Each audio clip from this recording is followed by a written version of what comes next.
Katika taifa hili la Kenya, jina langu ni Elizabeth Mutuku. Kwenye meza ya lugha ishara natarajiwa kuwepo Roda Nyamai. Kumbuka siku zote unawasiliana nasi kwa 22047, mitandao ya kijamii @TV47 Kenya pale Facebook, na ukurasa wetu wa X. Kauli yako siku zote inakubalika, wakati ambapo tunaendelea kumwenzi kinara ambaye amekuwa shupavu kwa taifa hili, na sio tu shupavu bali amekuwa ni kielelezo kwa wengi katika taifa hili la Kenya, ambaye ni Raila Odinga. Lakini moja kwa moja ni kwamba mwili wa aliyekuwa waziri mkuu wa Raila Odinga uliwasili katika uwanja wa ndege wa Jomo Kenyatta takriban saa 3:30 asubuhi ya leo, ikiwa ni safari angani hii leo iliyofuatiliwa kwa ukaribu zaidi na Wakenya, ndege hii ikipewa jina Rao 001 kama heshima za mwisho za kumwaga kiongozi ambaye amekumbukwa na wengi kama baba wa demokrasia. Sheila Chelangat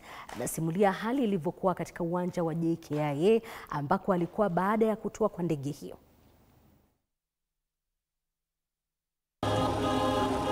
Ni ndege iliyofuatiliwa kwa ukaribu na Wakenya, Rao 001 ikiwasili nchini saa 3:30 kutoka jijini Mumbai, India.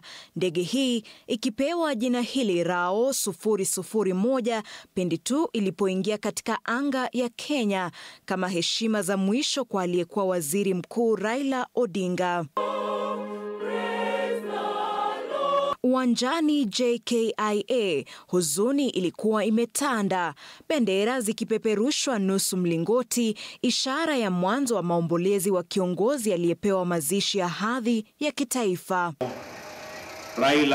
Na ndege hii iliyokuwa imesafiri kwa takriban saa 5 ikipokea saluti ya maji, ikifanyika kama njia ya kumheshimu na kumwaga kiongozi aliyekuwa na ushawishi mkuu.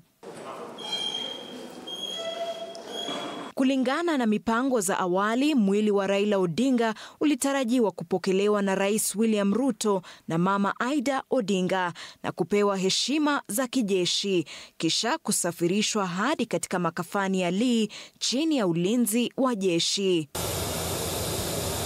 Hata hivyo, punde tu jeneza hili lililokuwa limepambwa kwa bendera ya Kenya lilipotolewa kwenye ndege hii, mamia ya waombolezaji walifurika kwenye uwanja wa ndege, hii ikitatiza mipango ya awali iliyowekwa.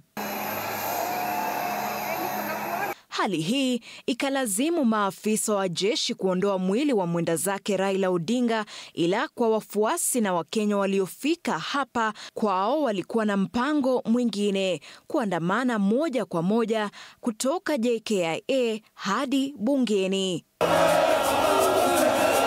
Na hivyo walisindikiza msafara wa magari, wakibeba matawi na kuimba nyimbo za tanzia, ikiwa tu ni kuomboleza jinsi wanavyomjua na kumkumbuka Raila Amolo Odinga.